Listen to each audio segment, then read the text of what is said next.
മലയാളത്തിൻ്റെ പ്രിയ നടൻ മോഹൻലാലിന് ഒരു പൊൻതൂവൽ കൂടി.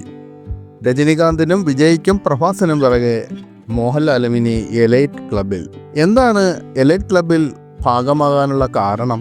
വിദേശത്ത് $10 മില്യൺ നേടിയ ഒന്നിലധികം ചിത്രങ്ങളിൽ നായകനായ തെന്നിന്ത്യൻ നായകന്മാരുടെ പട്ടികയിൽ ഇടം പിടിച്ചതുകൊണ്ടാണ് മോഹൻലാലിനും ഈ എലൈറ്റ് ക്ലബിൽ കയറാനാണ് കാരണമായത്. ബോളിവുഡ് ബോക്സ് ഓഫീസ് പുറത്തുവിട്ടിരിക്കുന്ന ലിസ്റ്റിൽ ആകെ 4 താരങ്ങൾ മാത്രമാണ് ഉള്ളത്. മലയാളത്തിൽ നിന്ന് മോഹൻലാൽ മാത്രം. ഈ 4 താരങ്ങൾ എന്ന് പറഞ്ഞാൽ മറ്റു 3 പേർ ആരൊക്കെയെന്ന് പറഞ്ഞാൽ വിജയ്, പ്രഭാസ്, രജനീകാന്ത്, പിന്നെ നമ്മുടെ മോഹൻലാലും. തെന്നിന്ത്യൻ നായക താരങ്ങളിൽ വിദേശത്ത് ഏറ്റവും അധികം ചിത്രങ്ങൾ $10 മില്യൺ നേടിയിട്ടുള്ളത് അത് വിജയാണ്. വിജയുടെ 6 ചിത്രങ്ങളാണ് ഈ നേട്ടം കരസ്ഥമാക്കിയത്. രജനീകാന്തിന്റെയും പ്രഭാസിന്റെയും 5 ചിത്രങ്ങൾ വീതം ഈ നേട്ടം കരസ്ഥമാക്കിയിട്ടുണ്ട്. മോഹൻലാലിന് 2 ചിത്രങ്ങളുണ്ട്.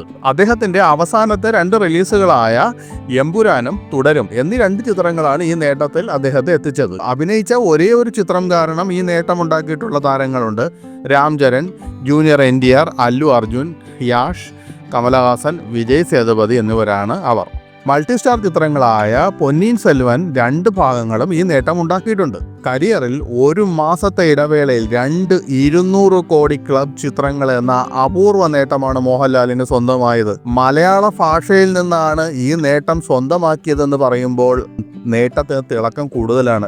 പൊതുവെ ചെറിയൊരു ഇൻഡസ്ട്രി എന്ന് പറയുന്ന ബോളിവുഡിൽ നിന്ന് ഈ നേട്ടം കരസ്ഥമാക്കിയെങ്കിൽ അത് അപൂർവങ്ങളിൽ അപൂർവമാണ്. ഇനി എത്ര താരങ്ങൾക്ക് ഇത് സാധിക്കുമെന്ന് നമുക്ക് പറയാൻ പറ്റത്തില്ല. മാർച്ച് 27-നാണ് എമ്പുരാൻ തിയേറ്ററിലെത്തിയത്. തുടരും എത്തിയത് ഏപ്രിൽ 25-ന്. എമ്പുരാൻ 260 കോടിയിലേറെ നേടിയപ്പോൾ തുടരും 200 കോടി പിന്നിട്ട് ഇപ്പോഴും തിയേറ്ററുകളിൽ തുടരുകയാണ്. ലാലേട്ടൻ ഒരു തരംഗമുണ്ടാക്കിയാൽ അദ്ദേഹത്തോടൊപ്പം പിടിച്ചു നിൽക്കാൻ ഒരു താരത്തിനും മലയാളത്തിൽ പറ്റില്ല എന്നതിൻ്റെ തെളിവാണിത്. എന്നാൽ അദ്ദേഹത്തിൻ്റെ സിനിമ മോശമായാലോ അതിന് പ്രേക്ഷകർ തിരിഞ്ഞു നോക്കുകയില്ല. കാരണം അവരാഗ്രഹിക്കുന്ന ലാലേട്ടനെ കിട്ടിയാലേ അവർ കാണുള്ളൂ. കാരണം മോഹൻലാലിനോടുള്ള സ്നേഹം തന്നെയാണ് അതിൻ്റെ കാരണം. അതുകൊണ്ട് വളരെ ഉത്തരവാദിത്വമുള്ള, പ്രേക്ഷകരെ രസിപ്പിക്കുന്ന, പ്രേക്ഷകർക്ക് ഇഷ്ടപ്പെടുത്തുന്ന ലാലേട്ടൻ സിനിമകളാണ് പ്രേക്ഷകർക്ക് ആഗ്രഹം.